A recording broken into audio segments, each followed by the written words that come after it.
Oi pessoal, já decidi começar esse vídeo com alguns questionamentos. O primeiro deles é: o passado define quem você é?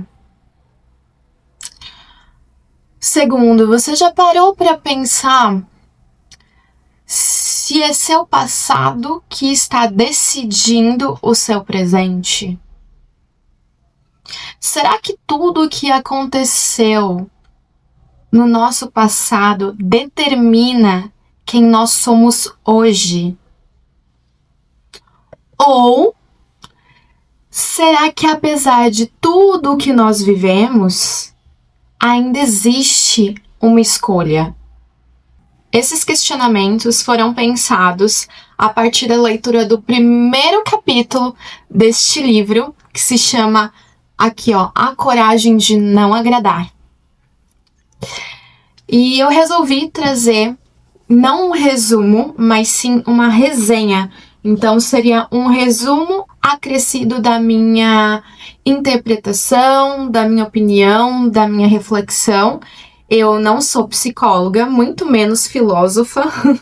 Aliás, eu acho que o campo da filosofia é o qual eu tenho menos conhecimento. Isso, de certo ponto, é interessante, porque eu não vou vir aqui despejando já um monte de conteúdo e conhecimento sobre essa área e sobre esse livro, mas sim vou tentar trazer uma interpretação juntamente com vocês, e quando for surgindo dúvidas, a gente pode ir conversando aqui no comentário, a gente pode ir buscando, ir estudando e ir se comunicando e acrescentando mais vídeos, tá? Então, se você só quer um resumo para a prova desse livro, não fica aqui, porque eu vou ficar fazendo vários devaneios e reflexões, ok? Vou tentar colocar aí o que esse livro provocou em mim. E o mesmo livro pode provocar diferentes emoções em cada pessoa, tá bom? Então, o que é esse livro, tá?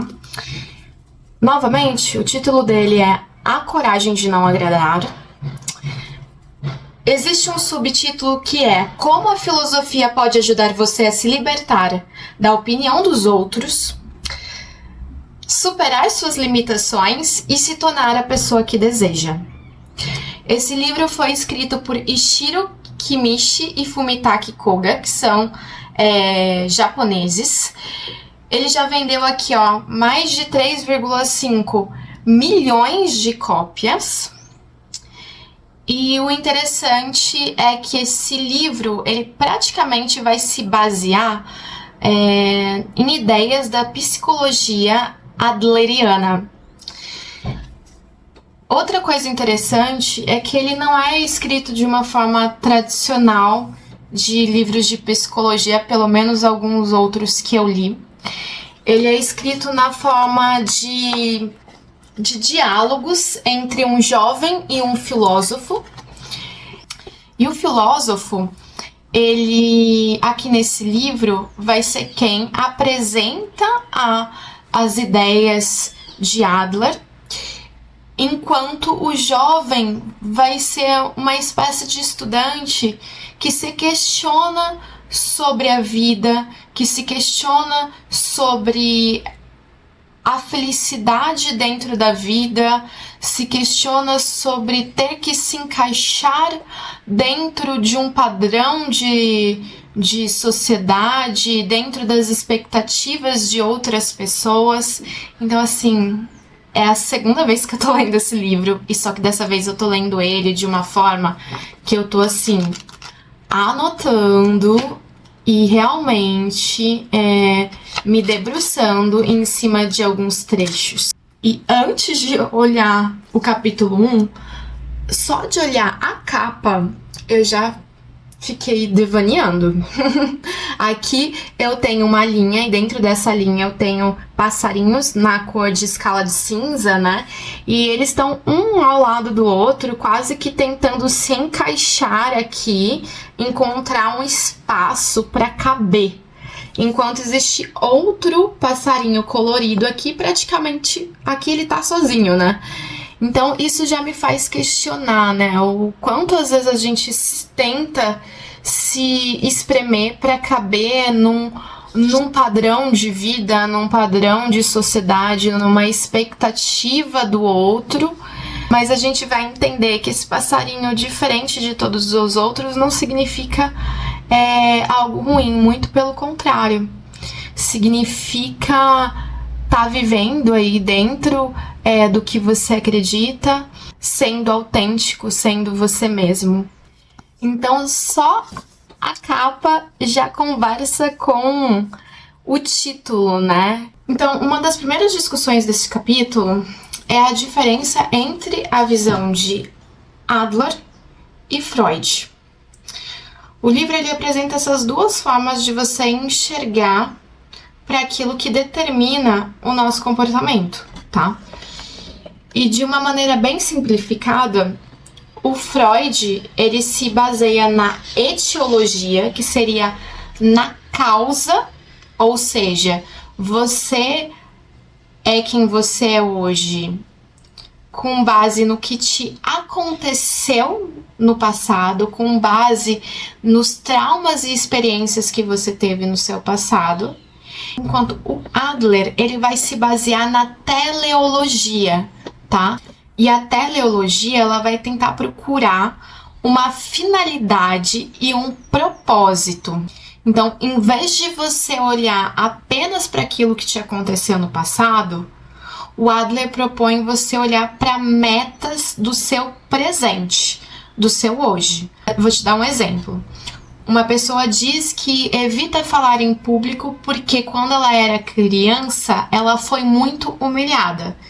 Então perceba que ela coloca que ela não consegue falar em público por conta de uma causa do passado. Qual é essa causa do passado?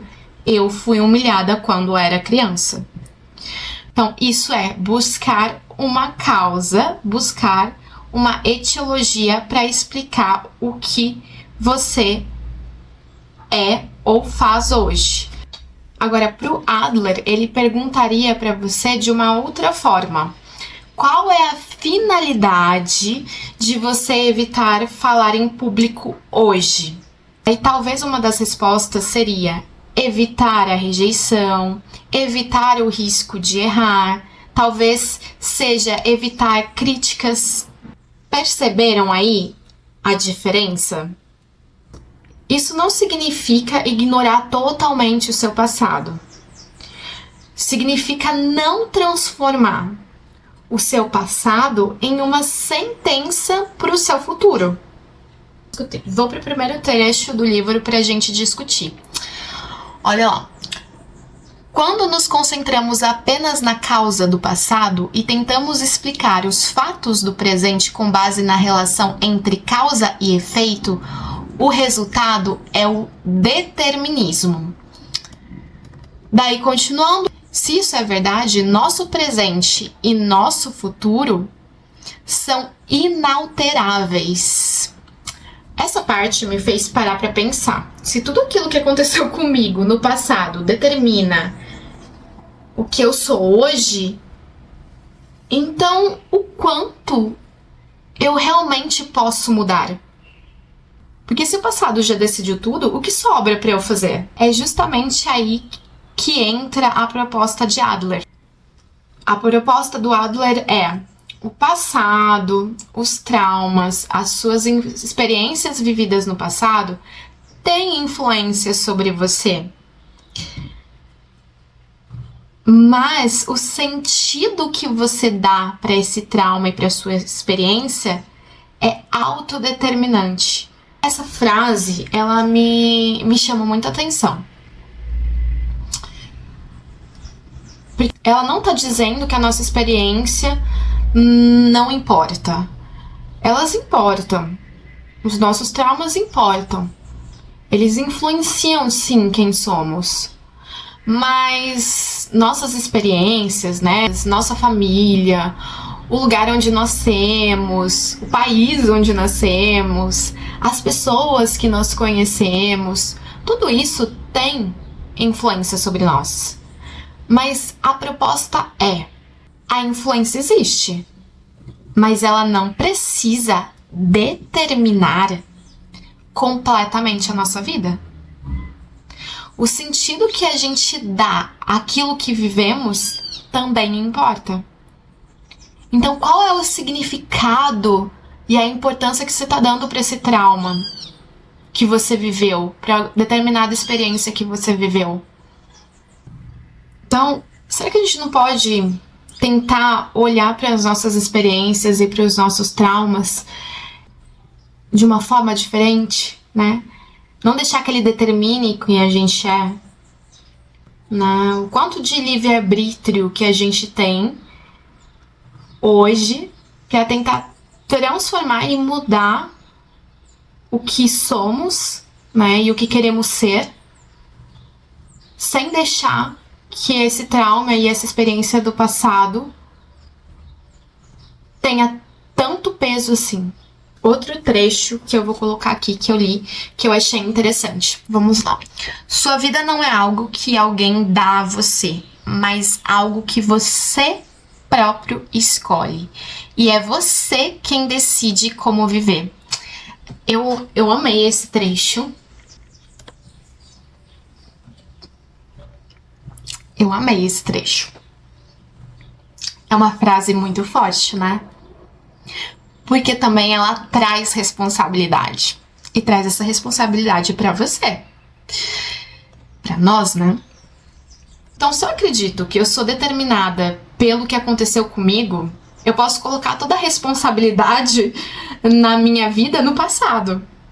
Mas se eu acredito que ainda eu tenho algum poder de escolha, eu também preciso assumir a responsabilidade pelo que eu faço a partir de agora.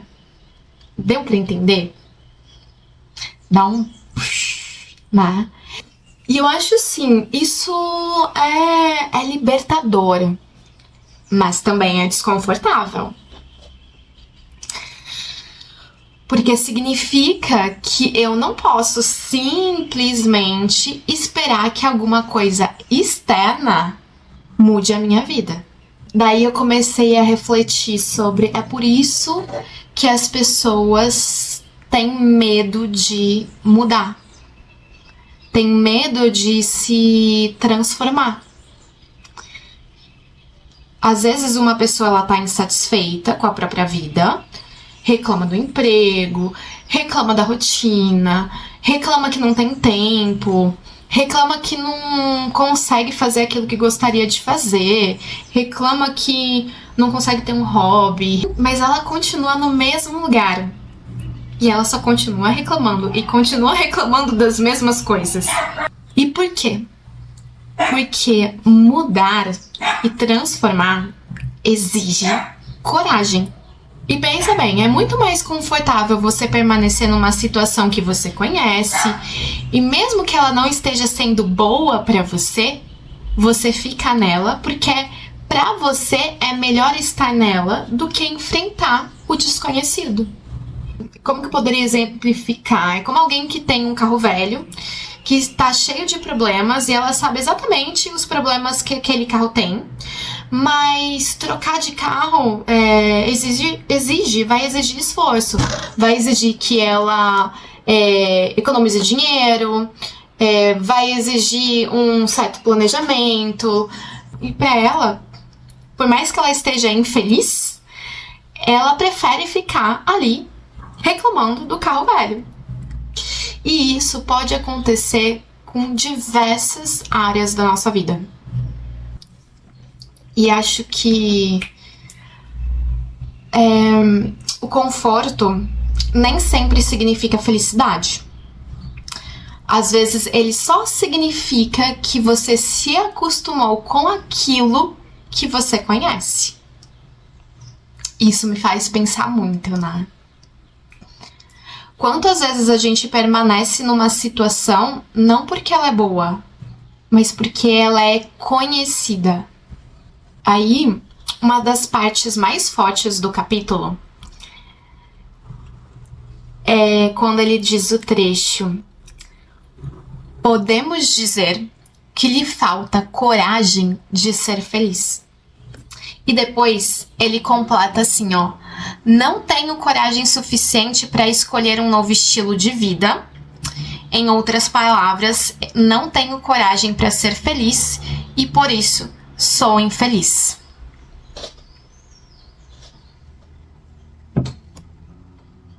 Essa frase incomoda, né? É porque ela é muito provocativa. Eu acho que é justamente para provocar a gente mesmo. Porque muitas vezes a gente pensa que a felicidade ela é uma coisa que acontece com a gente. Mas o livro ele traz outra possibilidade. E se a felicidade também estiver ali relacionada com as escolhas que nós fazemos? E só para deixar claro que isso não significa que tudo esteja sob o nosso controle. Não significa que dificuldades não existem. Não significa que seja fácil mudar. Mas talvez exija aí uma parte da nossa vida que depende da nossa coragem para escolher diferente. Porque isso pode aparecer em coisas muito simples, do tipo, você reclama do seu trabalho todo dia, mas você nunca se pôs para sentar na frente do computador e tentar achar uma vaga que te agrade. Você gosta de estudar, você gostaria de estudar uma coisa nova, mas você nunca começa. Que mais? Você gostaria de conhecer pessoas novas, mas você continua frequentando os mesmos lugares com as mesmas pessoas. Você gostaria de ter um hobby novo, mas nunca se deixa experimentar. Ou nunca se permite experimentar. Você gostaria de viajar, conhecer lugares diferentes, viver experiências novas e por aí vai, mas você sempre acha uma razão para não fazer. Deu para entender? Então, talvez quando você pensar em algo em que você está reclamando e que poderia ser diferente, você pode se perguntar se eu realmente não posso fazer isso ou estou com medo de fazer isso. Estou com medo de fazer isso porque vou perder algo. Estou com medo de fazer isso porque vou perder alguma pessoa. Estou com medo de fazer isso. N motivos. E para terminar, enquanto eu li esse capítulo, uma coisa bateu bem forte assim, sabe? A vida ela é muito curta pra gente se privar de viver experiências. Seja lá, conhecer pessoas, conhecer lugares, experimentar coisas novas, hobbies, amizades, mudar, descobrir novas versões de nós mesmos, porque nós somos mutáveis, né? Eu há 10 anos atrás era uma pessoa que hoje eu tô atualizada e ainda bem. Então, assim, não deixe que o seu próprio medo limite todas as possibilidades que você pode ter na sua vida. E quem dirá ainda deixar que o outro limite o seu mundo, seja ele lá, seus pais, amigos, parceiros, enfim. E às vezes não é nem outra pessoa que está nos impedindo. Às vezes somos nós mesmos que estamos com medo de dar um próximo passo para qualquer tipo de situação. E talvez seja por isso que eu tenho gostado tanto dessa capa. Aqueles passarinhos estão todos tentando caber numa mesma linha. Existe só um que tá fora, né? Ele pode parecer diferente, mas conforme você vai lendo o livro, você vai descobrindo que só ele é um passarinho autêntico, sabe? E eu paro pra pensar o quanto eu gosto dessa palavra autenticidade e o que ela significa, sabe? Eu acho isso muito importante, é uma coisa que eu prezo muito também na minha caminhada, na minha vida. Então acho que depois de ler tudo isso, eu acho que a minha principal reflexão foi: o passado ele faz parte da minha vida, ele influencia a quem eu sou, mas ele não precisa decidir tudo. Ele não precisa ainda mais decidir tudo aquilo que eu ainda posso ser. Eu posso olhar para aquilo que eu vivi, entender, ressignificar e escolher o que eu faço daqui para frente. Porque existe uma diferença enorme, enorme, com a frase "isso aconteceu comigo" e "isso vai determinar toda a minha vida". E eu acho que isso é a coragem que o livro está propondo, sabe? Não é a coragem para agradar todo mundo, não é a coragem para ser uma pessoa perfeita, é a coragem de olhar para a própria vida e se perguntar: essa vida que eu estou vivendo ainda faz sentido para mim? Se a resposta for não, talvez seja a hora de você recalcular a rota. E pensando em recalcular a rota, vou até deixar um card aqui em cima que fala exatamente sobre isso. Eu fiz um vídeo falando sobre recalcular rota da nossa vida. E agora eu quero saber de você. Traz seu comentário aí de tudo que você achou desse primeiro capítulo. Qual foi a ideia desse primeiro capítulo que mais mexeu com você? E a gente vai discutindo aqui embaixo. Porque eu quero muito saber o que mais bateu, assim, de fato em você. E se você gostou dessa conversa, continua acompanhando o canal, porque eu pretendo fazer uma resenha do próximo capítulo. E o próximo capítulo, eu acho que é um assunto muito legal. Quer ver? Todos os problemas têm base nos relacionamentos interpessoais. Já tô ansiosa pra fazer. Desejo a você aí um ótimo dia e a gente se encontra no próximo vídeo.